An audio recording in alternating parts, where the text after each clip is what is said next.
I will first make a general observation on the shifting global order, and then I'll try to briefly present three what I call case studies to illustrate some positive things from Asia, from China, to reshape the global order.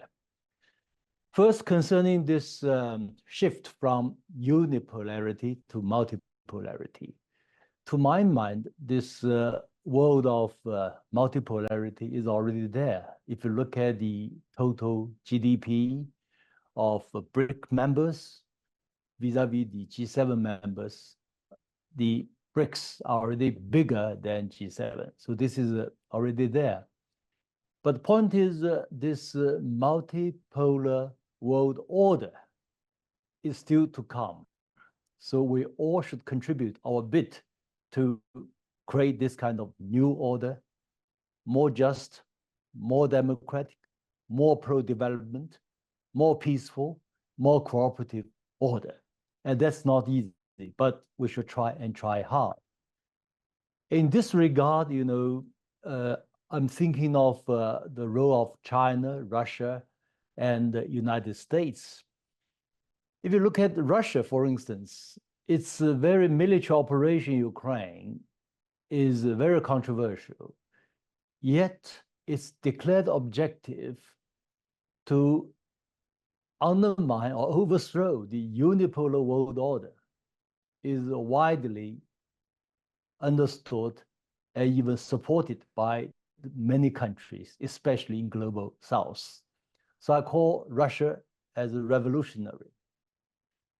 China's role is, I would call, a reformer, in the sense that we think that order is, well, we can make use of it for its good part, while at the same time, we try to, minimize its possible defects. So China is a reformer. But China and Russia are common in one objective. We want to create new world order. And we are looking forward, or we are forward-looking. United States, during the time of Joe Biden, it was the representative of this unipolarity. It defended that unipolarity. Yet with Donald Trump in power, obviously, he feels that this disorder creates too much burden for the United States and hollowing out the US economy and deindustrialization. So United States, if China was a reformer, Russia was revolutionary, United States today is also, I would call, abandoner of that order. But the difference between the United States and China and Russia is that it's looking backward. Donald Trump looked to the 19th century, commercialism, and then to the old Yalta system, big power, divide and rule, and the global affairs. This is something we should try to resist. So this is my overall observation on the shift from unipolarity to multipolarity, from old unipolar order to a multipolar, better international order. Now, I try to, at this time of great turbulence, tell you some good news from Asia and from China for this possible new world order. I'll say three cases for your reference. The first is about Asia versus Europe. I remember, I think back in the year 2022 and 2023, Munich Security Conference issued a report describing the world as lose-lose. In all fairness, we should say it's a lose-lose for Europe, in part because of the role played by the United States, by the EU, which unfortunately lost its independence. But in Asia, particularly in China and ASEAN, I call this region, which is obviously win-win for the past 4 decades at least.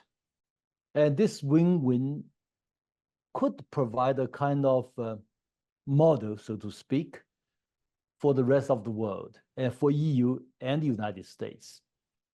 Because this win-win success rests on three pillars. The first pillar is development. It's about the free trade area, free trade zone, people's livelihood first.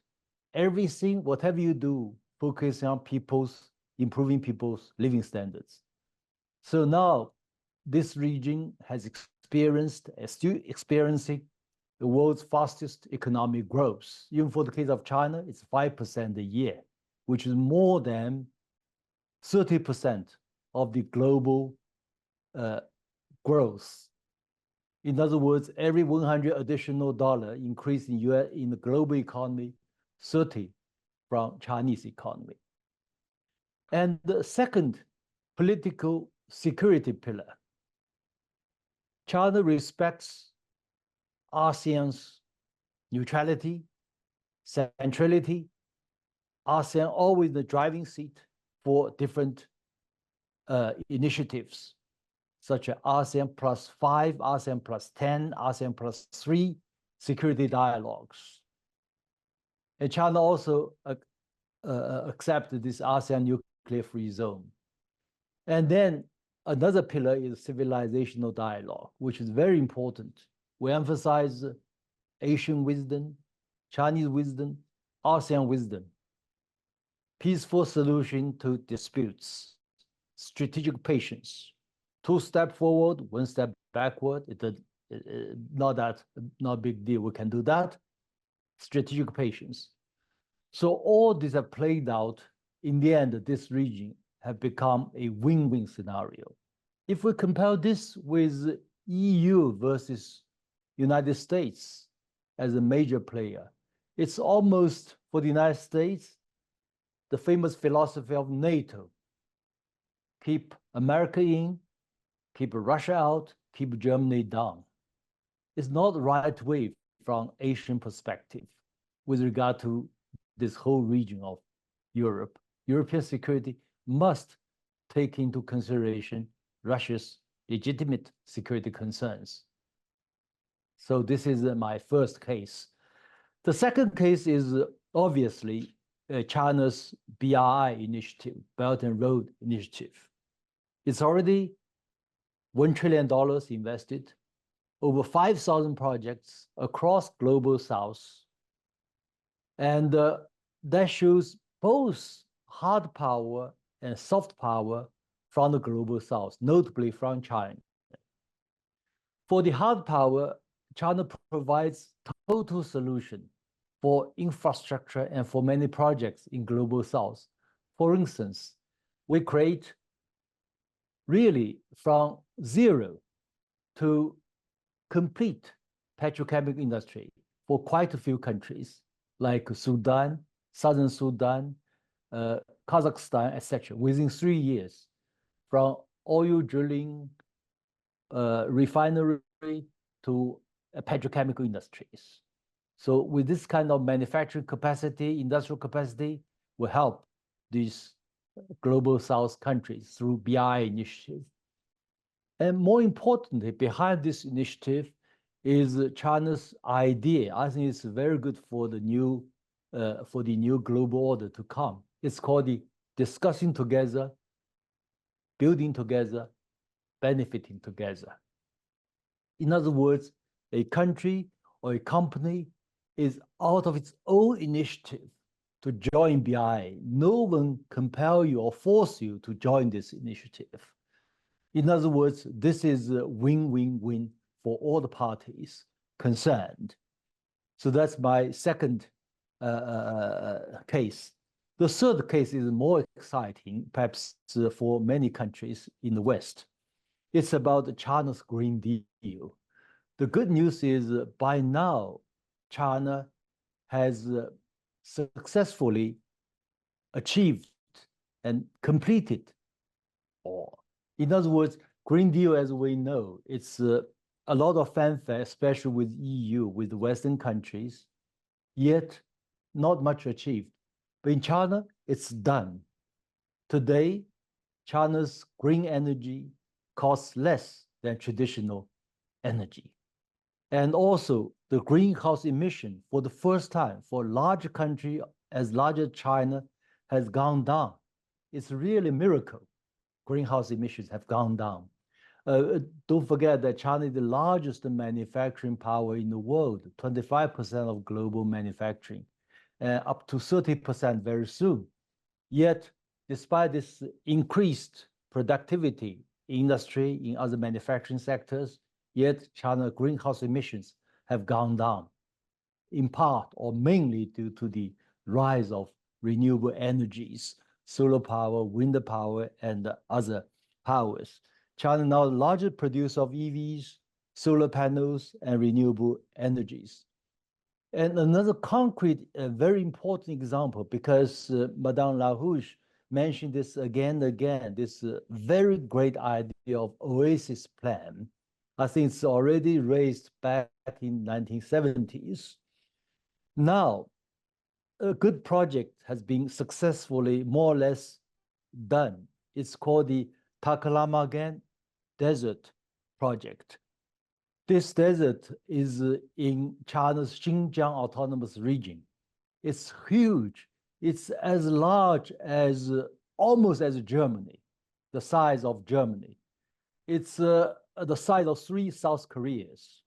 Yet, it has been encircled with a green belt. So the sandstorms no longer move outside this green belt. And within this green belt, China has built a lot of what's called the reforestation and other projects or ecological restoration projects. For instance, I can give you some examples. China has built millions, at least 1.2 or 1.3 million solar panels installed in this region. It's called the photovoltaic farms, making use of this sunshine and everything to produce electricity. And also, with this kind of solar panel farms, what you have is, in the shaded area, you can grow drought-resistant vegetations. So this is very important. So this green economy is already there. Desert into farmland, desert into green energy production centers are obvious there.